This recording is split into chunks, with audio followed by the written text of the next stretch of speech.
మరొక సందేహం అండి. తప్పకుండా. అమలాపురం నుంచి వనజాక్షి గారు రాస్తున్నారు. శ్రావణ మాసంలో మూఢాలు వస్తే అశుభమా, శుభకార్యాలు చేయకూడదా తెలియజేయగలరంటూ కోరుతున్నారు. మూఢం అంటే ఏమిటో తెలుసుకుంటే శుభకార్యాలు చేయవచ్చునా చేయకూడదా అనేది తెలుసుకుందాం. అలాగే ఈ శ్రావణ మాసానికి ఇంకొక ప్రత్యేకత కూడా ఉంది.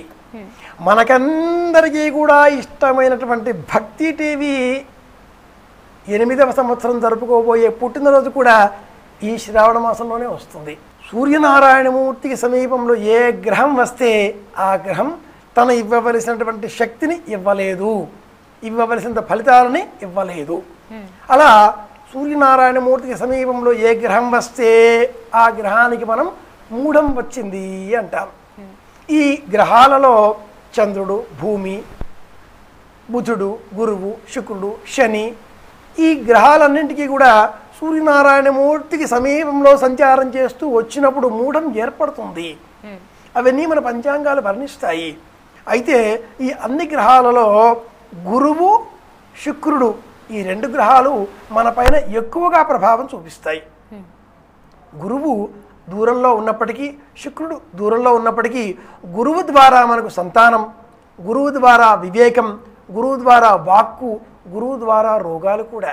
అలాగే శుక్రుడి ద్వారా సంసారము, సుఖము, శృంగారము, సంతానము, సౌభాగ్యము, అధికారము, ఇవన్నీ సూర్యనారాయణమూర్తి సమీపంలో ఈ గురువు శుక్రుడు వచ్చిన కారణం చేత ఇవ్వవలసినంత ఫలితాంశాలను ఇవ్వలేకుండా ఉంటారు. కనుక ఆ నెల రోజులో 15 రోజులో దానికి మూఢము అని పేరు.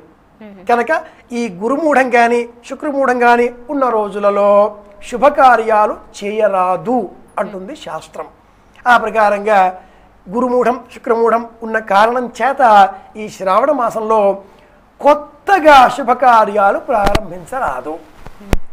ఇంతకంటే ముందు చేసేటటువంటి వ్రతాలు, ఇంతకంటే ముందు చేసేటటువంటి నోములు, పూజలు, పురస్కారాలు యథావిధిగా గత సంవత్సరం వివాహమైంది, అంతకంటే ముందు 4 ఏళ్ళు వివాహమైంది, ఆ అమ్మాయి ప్రతి సంవత్సరం మంగళగౌరి చేసుకుంటుంది, అలాంటి వాళ్ళు చేసుకోవాలి. కొత్తగా ఈ సంవత్సరంలో వ్రతం చేసుకునే వాళ్ళకి మాత్రం చేసుకోకూడదు, వచ్చే సంవత్సరం ప్రారంభం చేయాలి అంటుంది సంప్రదాయం. ఇది సంప్రదాయంలో వచ్చినటువంటి ఆచార విశేషం. వ్రత పరిభాషలో ప్రత్యేకంగా ఇటువంటి నియమాలేవి సూచింపబడనప్పటికీ ఆచారంలో మూఢాలు వచ్చినప్పుడు కొత్త వ్రతాలు, కొత్త పూజలు, కొత్త నోములు చేయరాదు అని చెబుతారు. కనుక శ్రావణ మాసంలో ఏమిటి అంటే ఇది విశేషాంశాలు. వ్రతాలు చేయవచ్చునా, సంతోషంగా చేయాలి, కొత్తగా ఏమైనా స్వీకరించకూడదు అని గుర్తుపెట్టుకుందాం.